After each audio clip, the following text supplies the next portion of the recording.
경제는 상당 기간 나빠질 가능성이 있기 때문에 저는 당연히 최소한 두세 번 정도는 더 해야 될 거고.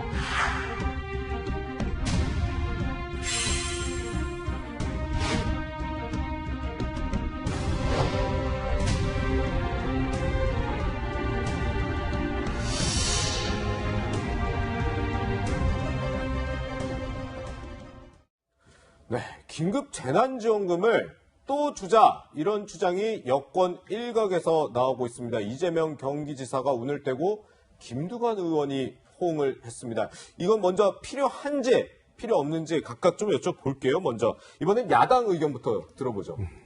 필요할 수 있습니다. 필요할 수 있다. 예, 지금 긴급한 상황에 처해 있는 분들이 많을 수 있기 때문에 분명히 필요할 수 있는데 이 얘기를 하자면은 1차 재난지원금 소비 시한이 8월이에요.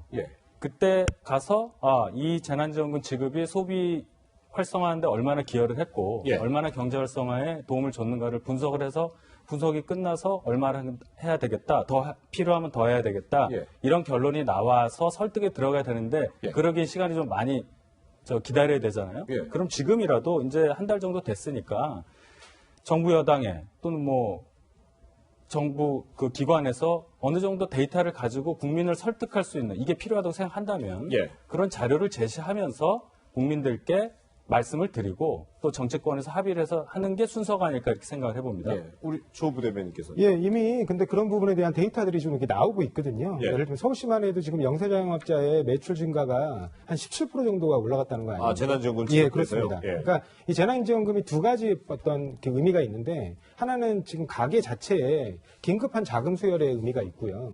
또 하나는 그러니까 소상공인들의 그 시장에 돈이 돌게 하는 효과를 좀 주는 겁니다. 근데 이미 돈이 도는 효과는 약간 입증이 된 것 같고요, 이미. 그다음에 경기의 경우에도 지금 12% 이상 매출 신장이 왔다고 합니다. 그러니까 그런 점에서 보면 지금 당장 이 소상공인들의 어떤 사업기반 자체가 붕괴되는 걸 막기 위한 그런 돈을 도는 구실의 역할은 좀 했다고 보거든요. 그러니까 지금 저희들이 얘기하고 있는 이 지원금이 긴급 재난지원금 아니겠습니까? 그렇죠. 그러면 이 긴급한 경제 상황에서 가게의 어떤 생계 기반, 그 다음에 소상공인들에게는 그 사업 기반의 최소한도를 유지시켜주는 정도의 그 어떤 자금 수혈이기 때문에 좀 신속하게 좀 이루어질 필요가 있지 않나 이렇게 생각하고 있습니다. 네, 사실 여론조사 결과가 하나 오늘 또 발표된 게 있는데요. 이 재난지원금 필요하냐라는 의견에 대한 여론들입니다. 1차 긴급 재난지원금에 대해서는 찬성이 58% 그리고 반대가 37%가량 나왔었습니다.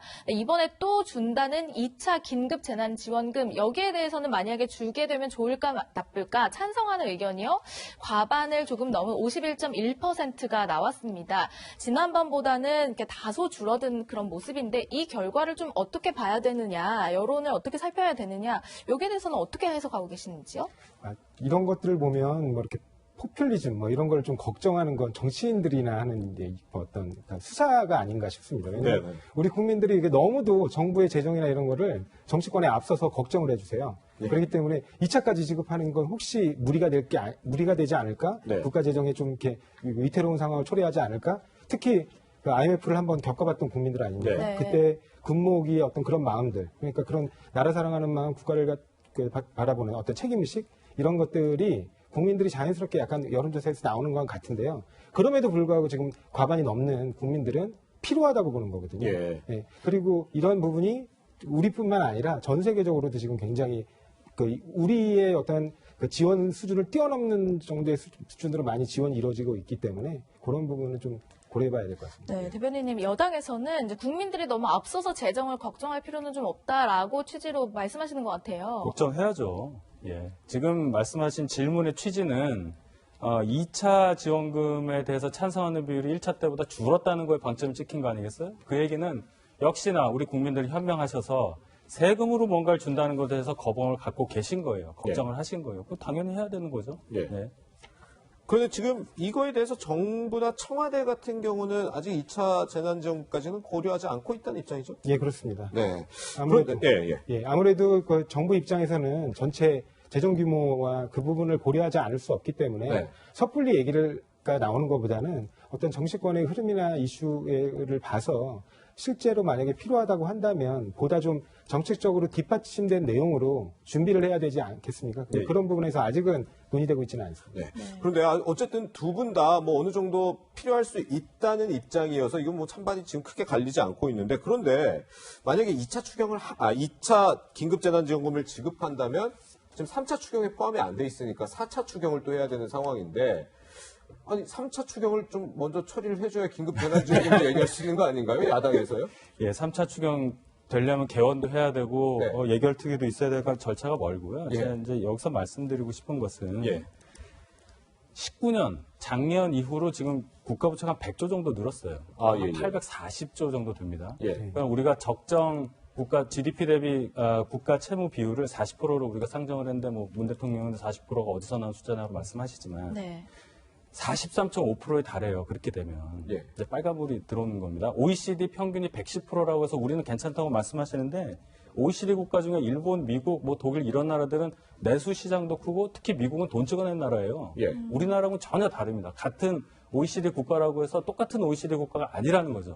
이런 숫자를 가지고 생각을 한다면 2차 재난지원금 필요하지만 3차 추경 필요하지만 4차 추경도 필요하면 할 수 있지만 재정 상황 고려해야 된다고 생각합니다. 예. 재정 상황 고려해야 된다. 예, 저희 입장에서 야당인데도 불구하고 국가재정을 걱정해 주시니까 사실은 굉장히 좀 고맙기도 하고 뭐 그렇습니다. 근데 예. 아까 말씀드린 것처럼 지금 이렇게 뭐 OECD 이런 얘기도 많이 하셨는데 IMF에서도 사실은 권고하고 있는 거는 확장 재정이에요. 저희들 우리가 너무 지금 재정을 인색하게 운용하고 있다는 거죠. 예. 근데 뭐 그런 논의, 그러니까 이제 어떤 재정 건전성에 관한 논의는 일단 차치하고 지금 현재 이 코로나 사태로 전 세계가 어떤 경제가 경색되어 있는 상태에서 우리나라의 그러면 이런 추경 규모가 과다하냐? 전혀 그렇지 않습니다. 예를 들면 현재 이제 미국에서 논의되고 있는 건 거의 한 해 예산 수준을 추경으로 다시 편성하자는 얘기까지 나오지 않습니까? 네. 거의 3천조 원. 미국은 달러를 찍는 나라고요. 네.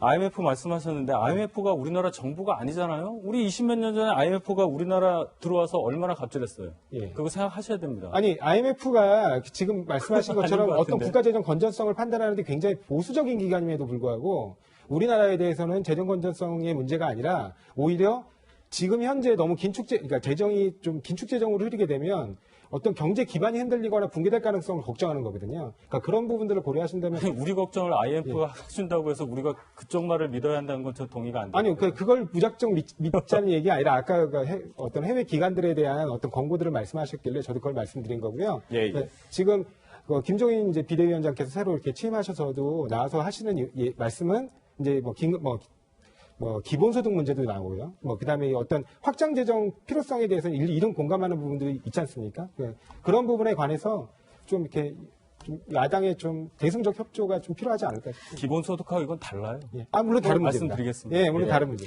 네, 두 분 말씀이 좀 뜨거워지는 가운데 기본소득 얘기가 나왔습니다. 김종인 미래통합당 비대위원장이 공식적으로 선언한 화두이기도 하죠. 김종인 위원장의 목소리가 먼저 준비되어 있습니다.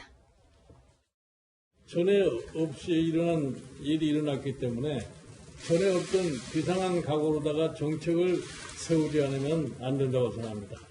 이래야 국민의 안정, 사회 공동체를 강화할 수 있을 것입니다.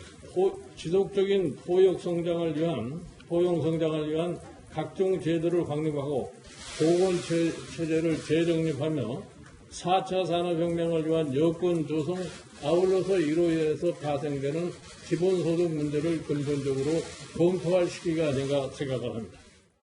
네, 사실 국민들이 어려울 때 국가가 재정을 투입해서 소비도 진작시키고 뭔가 경제 살리기에 나서는 모습 물론 긍정적이지만 여야가요, 이렇게 조금 재정 투입 확장에 대해서 공감대를 넓혀가는 것도 중요하지만 뭔가 걱정하는 목소리도 크거든요. 이래도 되는 거냐라는 지적에는 어떻게 대답하시겠습니까? 기본소득이라는 개념이 기본적으로 우리가 자본주의 시장체제를 채택하고 있는 국가에서 자본주의가 고도화됨에 따라서 경제 양극화가 심해지고 그래서 네. 사회적 갈등이 일어나기 때문에 그것을 보완하기 위해서 이제 새로 나온 이제 얘기인데 네. 이게 처음 나온 얘기가 아니고 굉장히 오래된 얘기예요. 닉슨 대통령이 재선을 할 때 72년도에 이 얘기를 합니다. 예. 그래서 미국 보수층에서 지지를 얻어요. 예. 50년 정도 된 얘기죠. 그러게요. 보수가 어떻게 기본소득 얘기를 하냐 말씀하시는데 이게 보수 진보 그런 이념의 문제가 아니라 기본적으로 민생에 관련된 얘기 때문에 그렇게 생소하게 들을 이유는 없다. 결국은 자본주의, 우리가 채택하고 있는 자본주의 시장경제 체제가 갖고 있는 어떤 결함을 시정하기 위한 하나의 정책 방향의 변경이다. 사회 변화에 따른 우리 당의 정책 수정 전략이다. 이렇게 이해해 주시면 감사하겠습니다. 네, 조성호 대변인님. 예. 이런 정치권의 목소리들을 두고 여야가 포퓰리즘 경쟁만 하는 것 아니냐. 특히 민주당으로서는 여당이기 때문에 책임감이 더 크다. 이런 지적에 대해서는 또 어떻게 대답하시겠습니까? 예, 지금 말씀하신 것처럼 뭐 저희들은 정부 여당으로서 재정도 책임져야 되기 때문에 네. 현재 기본소득에 관해서 정부 여당이 그 좀 본격적으로 검토를 한다거나 진행하고 있는 부분들은 없고요. 네. 근데 아까 말씀하신 것처럼 뭐 얼마 전에 며칠 전인가요? 하여튼 뭐 김종인 대표께서도 말씀하셨더라고요. 뭐 배고픈데 배고픔이 해결되지 않는 사람한테 무슨 자유가 있겠느냐. 예. 네, 그런 부분에 관해서 저희들이 제일 먼저 주장했던 거는 이번에 이제 좀 해결되지 못하고 일부 넘어가긴 했지만 예. 고용보험의 전 국민 확대거든요. 그러니까 고용보험이라는 게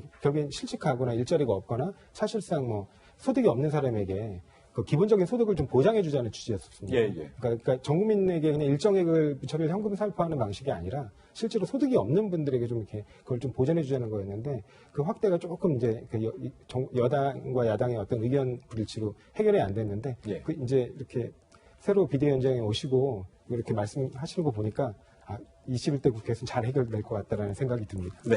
네. 2차 재난지원금이 거론되는 이유, 그리고 기본소득에 대한 이슈까지 두 분과 함께 같이 짚어봤습니다. 두 분과는 여기서 인사드리겠습니다. 고맙습니다.